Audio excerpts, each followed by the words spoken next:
ಇನ್ನು ಪ್ರಧಾನಿ ನರೇಂದ್ರ ಮೋದಿ ಅವರು ಈಗಾಗಲೇ ದೇಶದ ಜನರಿಗೆ ಕೊಟ್ಟಿರುವಂಥ ಕರೆ ಒಂದು ಬಗ್ಗೆ ಅಥವಾ ರಾಜಕೀಯದ ಬಗ್ಗೆ ಚರ್ಚೆ ಆಗ್ತಾರೆ. ಮತ್ತೊಂದು ಕಡೆಗೆ ಈಗಾಗಲೇ ವಿದೇಶಿ ವಿನಿಮಯ ಹೆಚ್ಚಾಗುತ್ತೆ, ರೂಪಾಯಿ ಮೌಲ್ಯ ಕುಸಿಯುತ್ತೆ, ಈ ಎಲ್ಲ ವಿಶ್ಲೇಷಣೆಗಳು ಕೂಡ ಜೋರಾಗಿ ಬರ್ತಾ ಇದೆ. ಹೀಗಾಗಿ ಅತ್ತ ವಿಪಕ್ಷಗಳು ಕೂಡ ರಾಜಕೀಯವಾಗಿ ಅಸ್ತ್ರವನ್ನು ಮೋದಿ ಅತ್ತ ಉಪಯೋಗಿಸ್ತವೆ. ವಿಪಕ್ಷಗಳು ಹೇಳ್ತಾ ಇರುವಂಥದ್ದು ಎಲ್ಲ ಬೆಳವಣಿಗೆಗಳಿಂದ ಸರ್ಕಾರದ ವಿಫಲತೆಯನ್ನು ಮುಂದೆ ಅಥವಾ ಮುಚ್ಚಿ ಮಾಡ್ಕೊಳ್ಳೋದಕ್ಕೋಸ್ಕರ ಅತ್ತ ಜನಗಳ ಮೇಲೆ ಇದನ್ನು ಹೊರಿಸಲಾಗ್ತಾ ಇದೆ ಅಂತ ಮಾತನ್ನು ಹೇಳ್ತಿದ್ದಾರೆ. ಇನ್ನೊಂದು ಕಡೆ ಬಿಜೆಪಿ ನಾಯಕರು ನೇರವಾಗಿ ಹೇಳ್ತಿದ್ದಾರೆ, ಇದು ಸೈಡ್ ಎಫೆಕ್ಟ್, ಯುದ್ಧದ ಸೈಡ್ ಎಫೆಕ್ಟ್ ಅಥವಾ ಯುದ್ಧದ ಸೈಡ್ ಎಫೆಕ್ಟ್ನ ಪರಿಣಾಮಗಳು ಅಂತ ಹೇಳ್ತಾ ಇದೆ. ಹಾಗಾದರೆ ರಾಜಕೀಯ ಯಾವ ರೀತಿ ತಿರುಗ್ತಾ ಇದೆ ನೋಡೋಣ ಬನ್ನಿ. ಫೆಬ್ರವರಿ 28ನೇ ತಾರೀಕು ವಾರ ಶುರುವಾಗಿರೋದು, 80 ದಿನಗಳಾಗಿದೆ.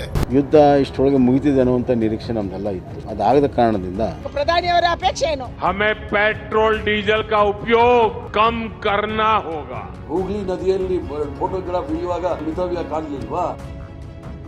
ಅಲ್ಲಿ ಜಾಲ್ಮುರಿ ತಿನ್ನಕ್ ಹೋದಾಗ ಅವಾಗ ಕಾಣಲಿಲ್ವಾ? ಫುಟ್ಬಾಲ್ ಆಡಕ್ ಹೋದಾಗ ಕಾಣಲಿಲ್ವಾ? ಆಡಳಿತವಾಗಿ ವೈಫಲ್ಯದಿಂದ ಇದು ಈ ತರ ಬೆಲೆ ಏರಿಕೆ ಆಗ್ತದೆ. ಜನಕ್ಕೆ ಯಾರಿಂದ ತೊಂದರೆ ಆಯಿತು ಅಂತ ಮೋದಿಯವರು ಎಕ್ಸ್ಪ್ಲೇನ್ ಮಾಡಬೇಕು. ಕಷ್ಟದ ದಿನಗಳ ಬಗ್ಗೆ ಪ್ರಧಾನಿ ಮೋದಿ ಪ್ರಸ್ತಾಪಿಸುತ್ತಿದ್ದಂತೆಯೇ ವಿಪಕ್ಷಗಳು ಮುಗಿಬಿದ್ದಿವೆ. ಬಿಜೆಪಿ ಕಾಂಗ್ರೆಸ್ ನಾಯಕರ ಮಧ್ಯೆ ರಾಜಕೀಯ ಜಟಾಪಟಿ ಜೋರಾಗಿ ನಡೆಯುತ್ತಿದೆ. ಲೋಕಸಭೆ ಪ್ರತಿಪಕ್ಷ ನಾಯಕ ರಾಹುಲ್ ಗಾಂಧಿ ಟ್ವೀಟ್ ಮಾಡಿ, ಇದು ವೈಫಲ್ಯದ ಪುರಾವೆ. 12 ವರ್ಷಗಳ ದೇಶ ಆಳಿ ಈಗ ಜನರ ಮೇಲೆ ಜವಾಬ್ದಾರಿ ಹಾಕೋದು ಎಷ್ಟರ ಮಟ್ಟಿಗೆ ಸರಿ ಅಂತ ಕಿಡಿಕಾರಿದ್ದಾರೆ. ಇವು ಧರ್ಮೋಪದೇಶಗಳಲ್ಲ, ಇವು ವೈಫಲ್ಯದ ಪುರಾವೆಗಳು. 12 ವರ್ಷಗಳಲ್ಲಿ ಅವರು ದೇಶವನ್ನು ಅಂತಹ ಸ್ಥಿತಿಗೆ ತಂದಿದ್ದಾರೆ. ಇನ್ನು ಎಐಸಿಸಿ ಅಧ್ಯಕ್ಷ ಮಲ್ಲಿಕಾರ್ಜುನ್ ಖರ್ಗೆ ಅಂತೂ ಚುನಾವಣೆ ಮುಗಿದ ಮೇಲೆ ಉಪದೇಶ ಶುರುವಾಯ್ತಾ ಅಂತ ನೇರವಾಗಿಯೇ ಚಾಟಿ ಬೀಸಿದ್ದಾರೆ.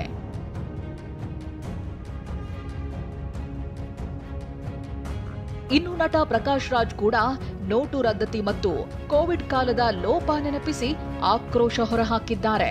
ಶ್ರೀಮಂತ ಸ್ನೇಹಿತರಿಗೆ ತೆರಿಗೆಯನ್ನ ಮನ್ನಾ ಮಾಡುತ್ತಾ ಸಾಮಾನ್ಯ ಜನರಿಂದ ಗಬ್ಬರ್ ಸಿಂಗ್ ಟ್ಯಾಕ್ಸ್ ವಸೂಲಿ ಮಾಡಿದ್ರು. ಈಗ ದೇಶವನ್ನು ನಡೆಸಲು ತಾನು ಸಂಪೂರ್ಣವಾಗಿ ವಿಫಲವಾಗಿರುವುದರಿಂದ ನಾಗರಿಕರನ್ನ ತ್ಯಾಗ ಮಾಡುವಂತೆ ಕೇಳುತ್ತಿದ್ದಾರೆ. ಈ ಸತ್ಯ ಮನವರಿಕೆಯಾಗಲಿ. ಯಾಕೆ ನಿಮ್ಮಿಂದ ಸಮಸ್ಯೆ ಆಯಿತು ಅಂತ ಹೇಳಿ ಅಂತ ಡಿಸಿಎಂ ಡಿಕೆ ಆಗ್ರಹ ಮಾಡಿದ್ರು. ಇದಕ್ಕೆ ತಿರುಗೇಟು ಕೊಟ್ಟ MLC city Ravi war effect ಅಂದ್ರು. ಮೋದಿಯವರು ಹೇಳ್ತಾರೆ ಚಿನ್ನದ ಬೆಲೆ ಯಾಕೆ ಜಾಸ್ತಿ ಆಯ್ತು ಅಂತ ಹೇಳ್ತಾ ಇಲ್ಲ, ಪೆಟ್ರೋಲ್ ಕಡಿಮೆ ಮಾಡಿ ಅಂತ ಹೇಳ್ತಾ ಇದ್ದಾರೆ. ಯಾಕಾಯ್ತು ಅಂತ ಹೇಳ್ತಾ ಇಲ್ಲ, ಜನಕ್ಕೆ ಯಾರಿಂದ ತೊಂದರೆ ಆಯ್ತು ಅಂತ ಮೋದಿಯವರು ಎಕ್ಸ್ಪ್ಲೇನ್ ಮಾಡಬೇಕು. ಈ ಮದುವೆ ಮಾಡೋರು, ಮುಂಜಿ ಮಾಡೋರು, ಚಿನ್ನ ತಗೊಳ್ತಿರೋರನ್ನ ಯಾರು ಬೇಡ ಅಂತ ಹೇಳಕ್ಕಾಗ್ತದೆ?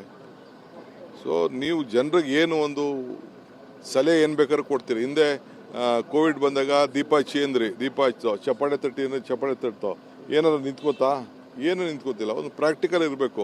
ಇರಾನ್ ಮತ್ತು ಅಮೆರಿಕ, ಇಸ್ರೇಲ್ ನಡುವಿನ ಯುದ್ಧದ ಕಾರಣಕ್ಕೆ ತೈಲ ಸರಬರಾಜಿನಲ್ಲಿ ದೊಡ್ಡ ಪ್ರಮಾಣದ ಅಬ್ಸ್ಟ್ರಕ್ಷನ್ಸ್ ಅಂದರೆ ಅಡೆತಡೆಗಳು ಬಂದಿರತಕ್ಕಂಥದ್ದು. ಆ ಕಾರಣಕ್ಕೋಸ್ಕರ ತೈಲದ ಬೆಲೆ ಅಂತಾರಾಷ್ಟ್ರೀಯ ಮಾರುಕಟ್ಟೆಯಲ್ಲಿ ದುಬಾರಿಯಾಗಿರೋದು. ಈ ಹಿನ್ನೆಲೆಯಲ್ಲಿ ಕರೆ ಕೊಟ್ಟಿದ್ದಾರೆ. ಎಲೆಕ್ಷನ್ಗೆ ಕೋಟಿ ಕೋಟಿ ಖರ್ಚು ಮಾಡಿದ್ರೆ ಅವಾಗ ಮಿತವ್ಯಯ ಕಾಣಿಸಿಲ್ವಾ ಅಂತ ಎಂಎಲ್ಸಿ ಬಿಕೆ ಹರಿಪ್ರಸಾದ್ ಕಿಡಿಕಾರಿದ್ರು. ಇದಕ್ಕೆ ಕೌಂಟರ್ ಕೊಟ್ಟ ಶೋಭಾ ಕರಂದ್ಲಾಜೆ ಆತ್ಮನಿರ್ಭರ ಭಾರತಕ್ಕೆ ನಿರ್ಧಾರ ಅಂದ್ರು. ಪೆಟ್ರೋಲಿಯಂ ಪ್ರಾಡಕ್ಟ್ಸು, ಚಿನ್ನ ಖರೀದಿ ಮಾಡೋದು ನಿಲ್ಲಿಸಬೇಕು, ವಿದೇಶ ಪ್ರವಾಸ ಮಾಡಬಾರ್ದು ಅಂತ ಹೇಳೋ ಮನುಷ್ಯನಿಗೆ ಆಗ ಗೊತ್ತಾಗಿರ್ಲಿಲ್ವಾ ಇವ್ರಿಗೆ ದೇಶ ಸಂದಿಗ್ಧ ಪರಿಸ್ಥಿತಿಯಲ್ಲಿ ಇದೆ ಅಂತ ಹೇಳಿ? ಚುನಾವಣೆ ಆಗಬೇಕಾಗಿತ್ತು. ಅದಕ್ಕೆ ಹೂಗ್ಲಿ ನದಿಯಲ್ಲಿ ಬೋಟಲ್ಲಿ ಹೋಗುವಾಗ ಫೋಟೋಗ್ರಾಫ್ ಇಳಿಯುವಾಗ ಇವ್ರಿಗೇನು ಅದು ಮಿತವ್ಯ ಕಾಣಲಿಲ್ವಾ?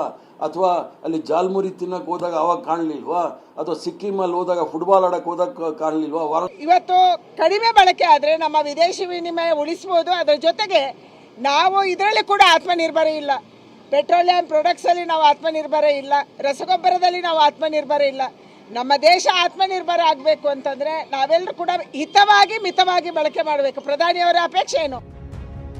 ಮೋದಿ ಹೇಳಿಕೆಯನ್ನ ಕಾಂಗ್ರೆಸ್ ನಾಯಕರು ಟೀಕಿಸುತ್ತಿದ್ರೆ ಮಾಜಿ ಪ್ರಧಾನಿ ದೇವೇಗೌಡರು, ಸಂಸದ ಬೊಮ್ಮಾಯಿ ಸಮರ್ಥಿಸಿಕೊಂಡ್ರು. ಅದರ ದುಷ್ಪರಿಣಾಮ ಏನಾಗಿದೆ, ನಮ್ಮ ಎಣ್ಣೆ ತರ್ತಕ್ಕಂಥ ಹಡಗು ಮುಳುಗಿ ಹೋಗಿದೆ. ಈ ಹಿನ್ನೆಲೆಯಲ್ಲಿ ಮೋದಿಯವರು ಸ್ವಲ್ಪ ಬಳಕೆ ಮಾಡುವಾಗ ನಿಧಾನವಾಗಿ ಎಚ್ಚರಿಕೆಯಿಂದ ಮಾಡಿ ಅಂತ ಹೇಳಿದ್ದಾರೆ. ಅದರಿಂದ ಈ ರಾಷ್ಟ್ರದ 150 ಕೋಟಿ ಜನತೆಗೆ ಅಪೀಲ್ ಮಾಡಿದ್ದಾರೆ. ಅದು ಬೇರೆ ಕಾರಣದಿಂದ ಅಲ್ಲ. ಅಂತಾರಾಷ್ಟ್ರೀಯ ಮಟ್ಟದಲ್ಲಿ ನಡೆದಿರ್ತಕ್ಕಂಥ ಈ ಸಂಘರ್ಷದಿಂದ ಆಗಿರೋ ಒಂದು ಕೆಟ್ಟ ದುಷ್ಪರಿಣಾಮ. ಯುದ್ಧ ಇಷ್ಟರೊಳಗೆ ಮುಗಿತಿದೆ ಅನ್ನುವಂಥ ನಿರೀಕ್ಷೆ ನಮ್ದೆಲ್ಲ ಇತ್ತು. ಅದಾಗದ ಕಾರಣದಿಂದ ಬರುವಂಥ ದಿನಗಳಲ್ಲಿ ಸಂಕಷ್ಟ ಬರುವಂಥದ್ದು ನಮಗೆಲ್ಲ ಗೊತ್ತಿರುವಂಥ ವಿಚಾರ. ಇದು ಬರೀ ನಮ್ಮ ಭಾರತ ದೇಶಕ್ಕಲ್ಲ, ಅಂತಾರಾಷ್ಟ್ರೀಯ ಮಟ್ಟದ ಎಲ್ಲ ದೇಶಗಳಲ್ಲಾಗಿದೆ. ಮೋದಿಯವರ ಒಂದು ಕರೆ ದೇಶದಲ್ಲಿ ಬಿರುಗಾಳಿ ಎಬ್ಬಿಸಿದೆ. ಇದು ಸರ್ಕಾರದ ವೈಫಲ್ಯದಿಂದ ಆಗಿರೋದು ಅಂತ ವಿಪಕ್ಷಗಳು ಆರೋಪಿಸುತ್ತಿದ್ರೆ, ದೇಶದ ಆರ್ಥಿಕ ಭದ್ರತೆ ನಿಟ್ಟಿನಲ್ಲಿ ನಿರ್ಧಾರ ಅಂತ ಬಿಜೆಪಿ ಸಮರ್ಥಿಸಿಕೊಳ್ಳುತ್ತಿದೆ. ರಾಜಕೀಯ ಜಟಾಪಟಿ ಜೋರಾಗಿ ನಡೆಯುತ್ತಿದೆ. Bureau report TV9.